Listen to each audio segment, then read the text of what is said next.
Ano yung ginagawa mo? Ano yung gastos kaliwa kanan ka? Parang iyong pera. Putang ina. Ayusin mo yan, ha? Bibigyan ka namin ng 1 buwan para ayusin lahat yan. Lahat ng declaration nyo, ayusin nyo. O sige, pag hindi, taggal ka. Benta kayong ginto, gago kayo. Parang inyo yan, ha? O tas hindi namin alam kung saan yung nilagay. Yung chief PNP na nagsasabi na okay lang ang droga. Nakakatulong pa sa staying awake. Ang performance ba? The worst, no? So, nang susutel, pero hindi dapat yan lumabas sa PNP, sa chief PNP. Kasi marami kang tao 200,000 ang nakikinig sa'yo. Tao. And 119 million Filipinos. So you better make a statement. O kaya yung PNP na spokesperson, you make a statement na kinaklarify mo yung sinabi ng chief PNP. No, sabihin nyo lang, kayo naman nagbibiro lang yung chief PNP. O, sinusutin lang kayo. Yung ganun ba? Pero hindi yung not, it will be taken out of context talaga yung salita niya. And then pangit kasi you're in a position of responsibility, Marbil, General Marbil, no? Otherwise, you get out. You get out kasi pangit talaga yan. Hindi tama yan.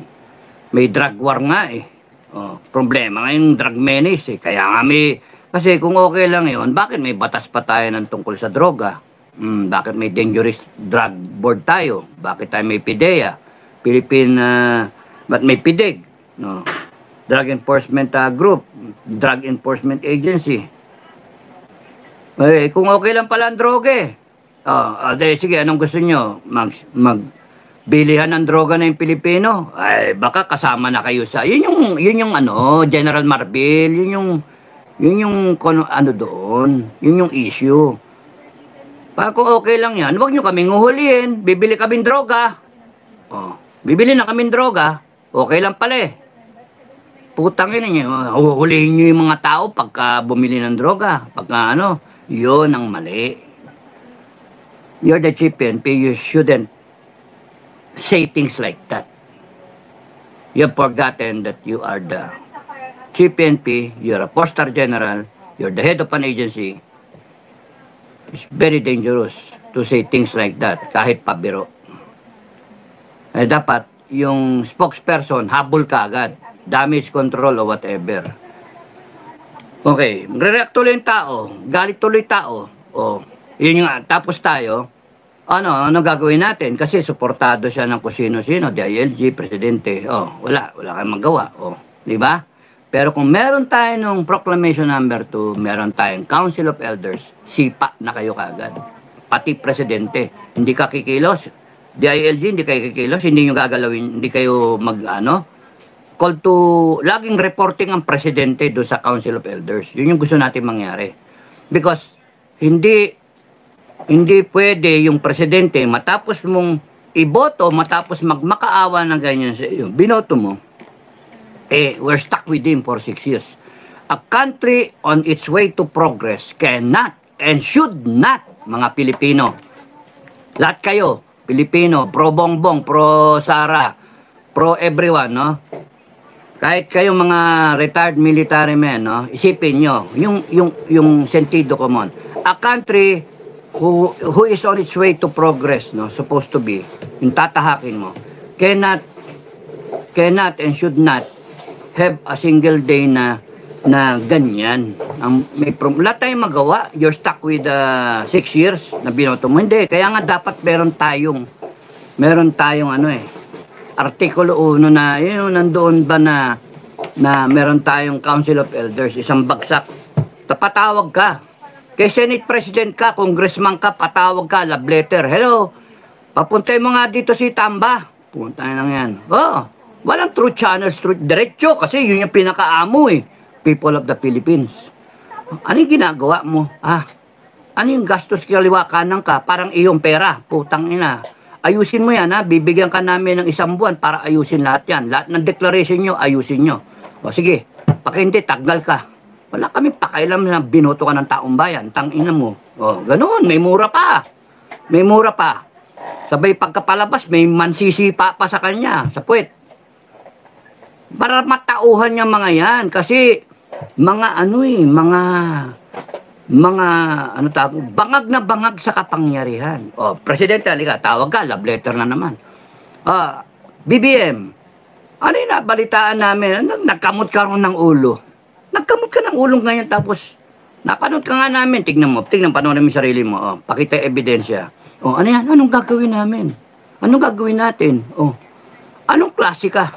Huwag ka nagsasalita ng ganyan. Ayusin mo. Oh, explain mo yung flood control project. Oh, saan dinala yung pinagbenta ng ginto? Sino nagsabi sa'yo na magbenta ka ng ginto? Siya nga pala, in one of our proclamations, never again pwedeng magbenta ng state-owned asset o state property because that is the property of the Filipino people. Hindi nyo pwedeng ibenta without clearance of the Council of Elders. Tangina ninyo, benta-benta kayong ginto, gago kayo. Parang inyo yan O, tapos hindi namin alam kung saan yung nilagay. Yung mga ganun, ang dami. Ano yung balita namin, BBM? Nagdodroga ka raw. Hindi ano yung droga. O, sige, mag-pair political test ka. O, di tapos, ang issue, wala na iyak-iyak. Mag-ingay si Marlica, si Cathy, lahat. Si JM, lahat ng vlogger. Puta, naghahamon si Sara. Kung meron tayo niyan, Council of Elders, tapos na. Wala na. Kasi maliit. Ang gusto ko nga yan, mga Council of Elders, painumin ng kape. Lagi nga, panikape, kape, para talaga maiksi, pasensya. Nervyoso. Nervyoso. Pagkatangin, tarantado ka. Sesante. Tanggal. The Council of Elders will have the power to terminate government officials when they so feel na it is necessary. Hanip, Never mind yung mga binaba ng election, gagamitin nila. No, we will put it in the Constitution that the Council of Elders can terminate the President and anyone in the government structure pagka meron talagang cause na hanip. Wala na tayong ganito na saan tayo tatakbo, rally. Sipin yung perang nauubos. Rally tayo, maisog, kaliwa kanan, tapos nun, mag-imprint pa ng t-shirt, may mga plug pang ganyan, may mga banner. Kung yung ginamit na lang sa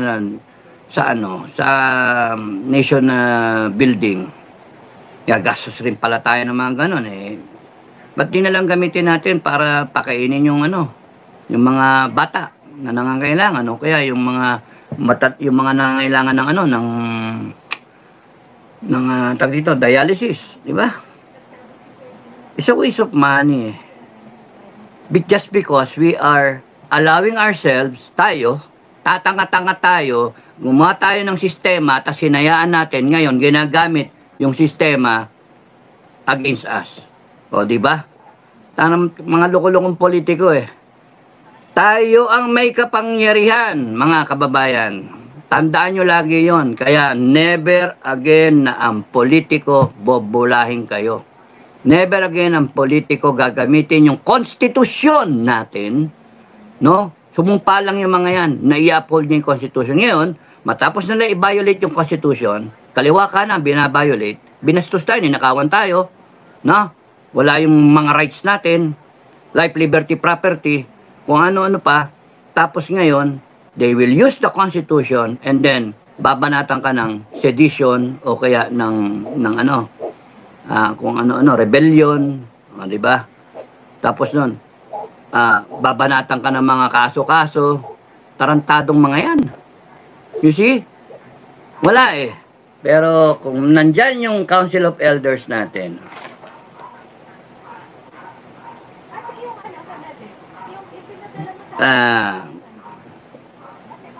wala, okay tayo. Madali.